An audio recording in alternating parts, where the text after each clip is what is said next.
Do aliens exist, and are they among us? Are weird creatures lurking in the darkness? Do evil entities hide in the shadows of your bedroom while you sleep?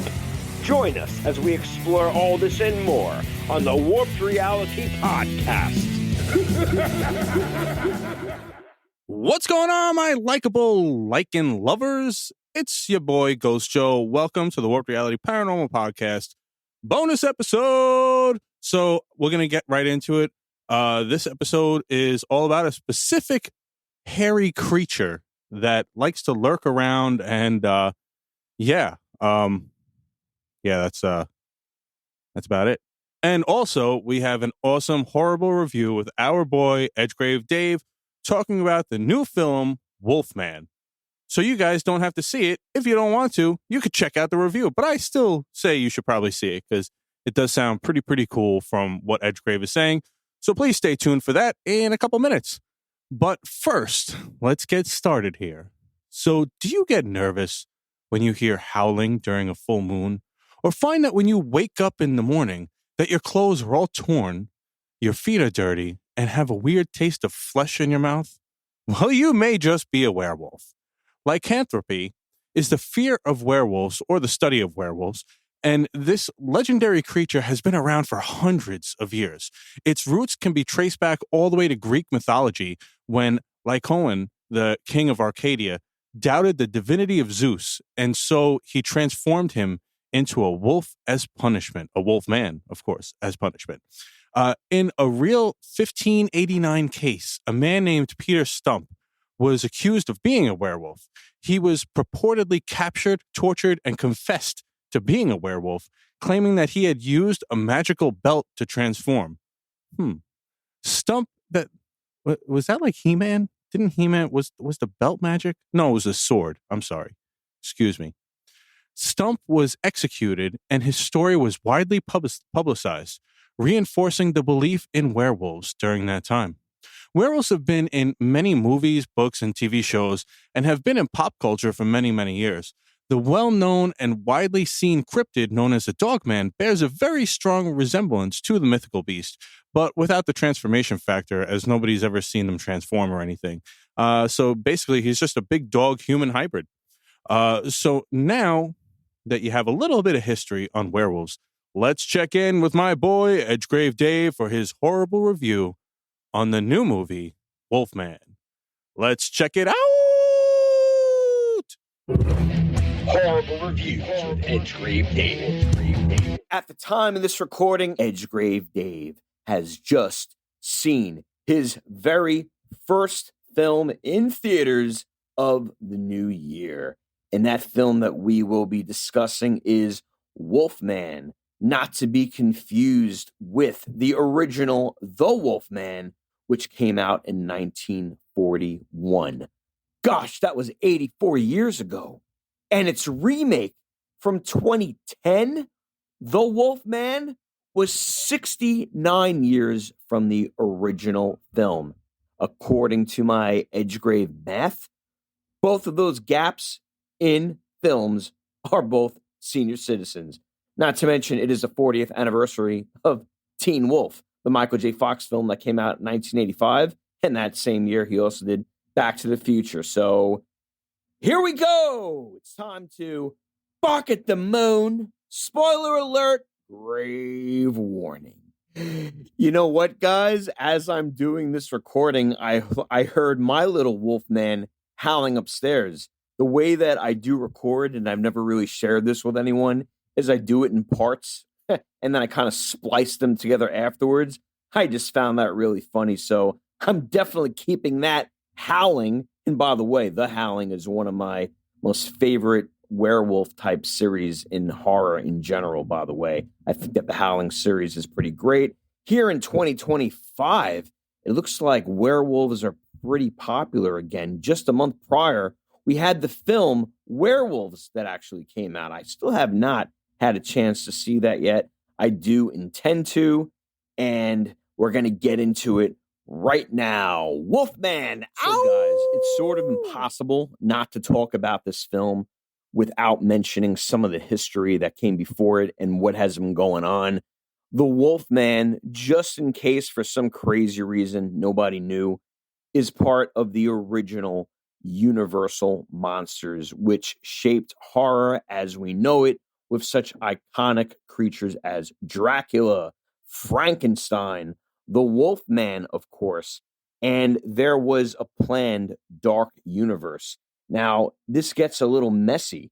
Films that are in the dark universe were supposed to have somewhat of a Marvel or DC connection between all of them. We did have The Mummy in 2017 and The Invisible Man in 2020.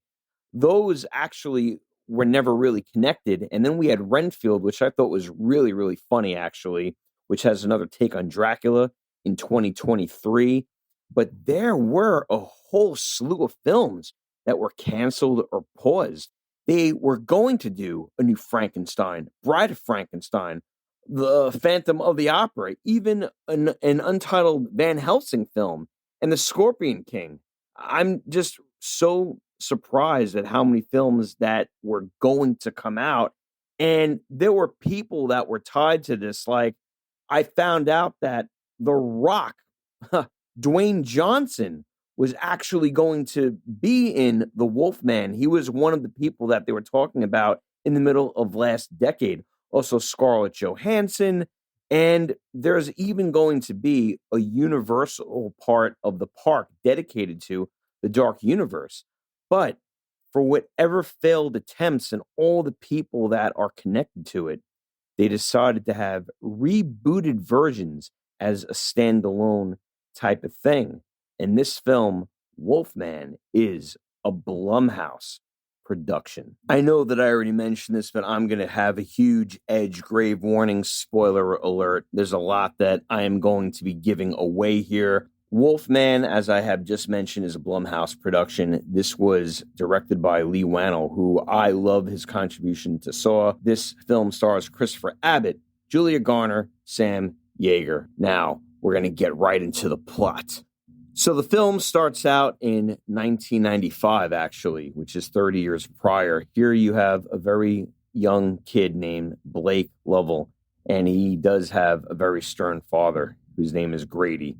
It looks like they've been through quite a lot being there together. You don't really see much about his mother, but Grady wants to prepare him for survival, for hunting. And then while they're hunting deer, just right there is a crazy humanoid cryptid type creature, and you don't know what it is. But we, the audience, certainly know what it is.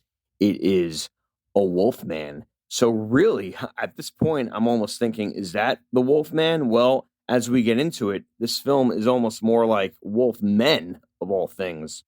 As they're hunting, the creature follows them up to a treehouse, and his father seems to know that something's going on because they're both deathly afraid of it. They did a great job of not really showing too much of the creature. And then later on, you see that the father is on a CB radio and that they have to put an end to this for his son's safety and for everybody's safety, really. But then all of a sudden, it cuts to 30 years after that, where Blake is now living in San Francisco with his wife, Charlotte, and his daughter, Ginger. And that's one of the first things that kind of raised a question. I know that time jumps oftentimes do happen in these films, but there's sort of a lot of questions that I was hoping that would be answered at that point. When Blake was a kid, they lived in a really fantastic and yet creepy looking farmhouse. And I thought that IMAX really captured the sounds and the whole atmosphere perfectly on the screen. I mean, the sounds were some of the best that I've ever heard in cinema, maybe since like Avatar, with the way that it's immersive. So if you do get a chance, I would definitely see this film in maybe the Dolby Cinema or IMAX. I know that there's lots of theaters that have different names for it, but nonetheless, it really captured that. Now that we're 30 years later, it's the present time of 2025. Blake has a daughter named Ginger and a wife named Charlotte. And a letter arrives, and it looks like his father, Grady, passed away, which is really sad, actually. For that same sad reason, he has to go back to his childhood home of that Oregon farmhouse. And as soon as he's looking for the house and he's in a freaking U-Haul, That's where the trouble starts, right there.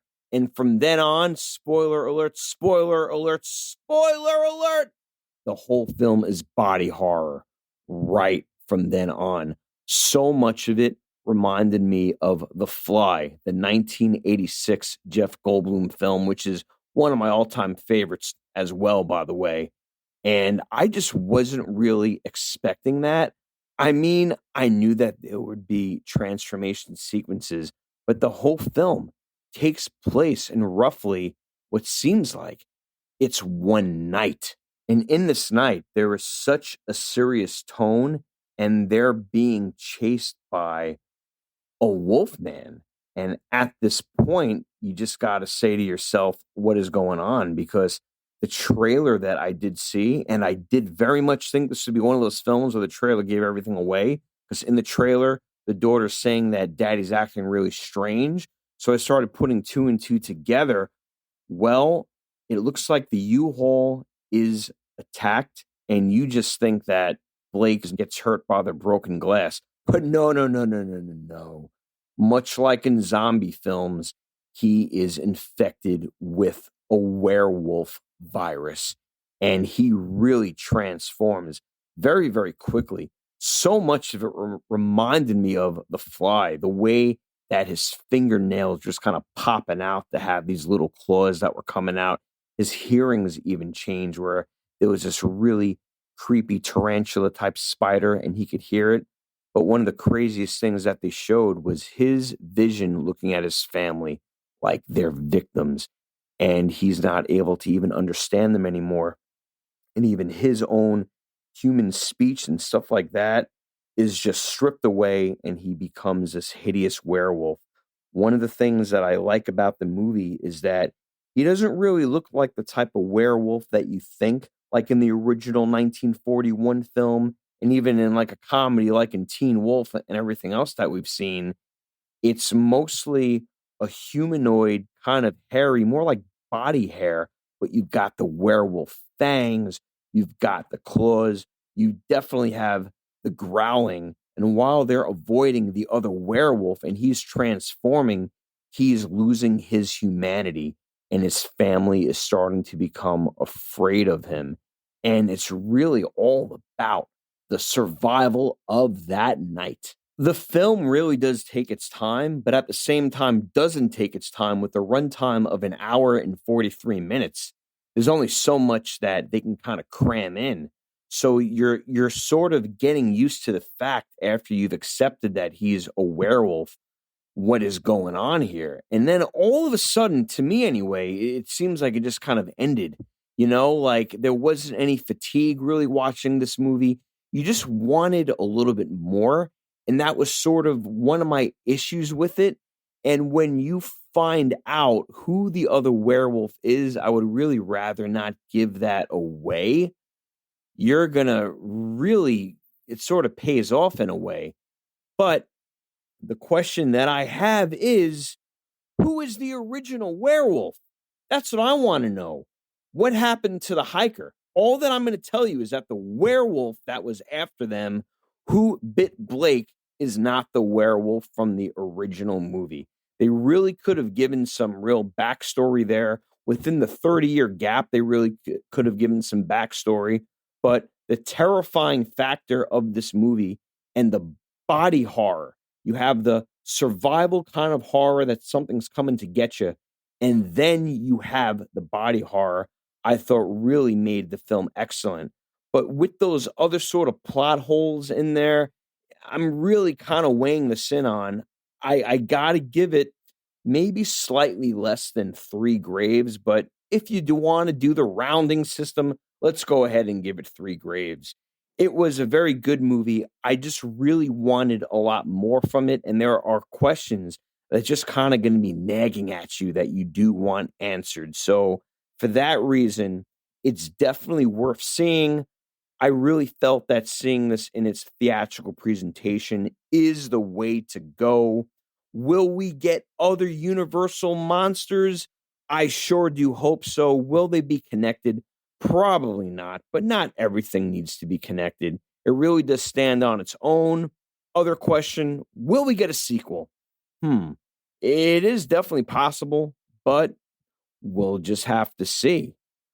Werewolves is now in for 2025. All right, guys, Edgegrave out. Enjoy the horror year and catch you next time. Later. Thank you, Edgegrave, for your awesome review, as usual. There are tons of horror movies coming out this year, and I'm super excited to hear your review on all of them. I think everybody else is too. Right? Say right.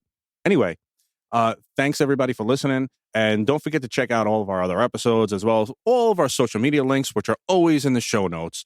And check out all the other links that are in the show notes as well. Those are people that I really, really revere and love very much. And please check out all of their stuff as well. And yeah, also, we have a YouTube and stuff too. And if you have a paranormal experience you'd like to share, please give us a call at 845-600-0744 and leave us a voicemail. You could do it anonymously, or you could email me at ghostjoeny@gmail.com. See you later, everybody. Thank you for listening to the Warp Reality Podcast, and thank you to all my guests and contributors that help make this show possible. For more episodes, guest info, social media links, merch, and more, please check out warprealitypodcast.com. If you have a paranormal experience you would like to share, questions, comments, or you'd like to be a guest in the show, please leave me a voicemail at 845-600-0744, or you can email me at ghostjoeny@gmail.com. You can do so anonymously if you'd like. Also, I'd greatly appreciate it if you could leave me a review on Apple Podcasts or warprealitypodcast.com. Have a great night, everyone, and don't forget to change your shorts.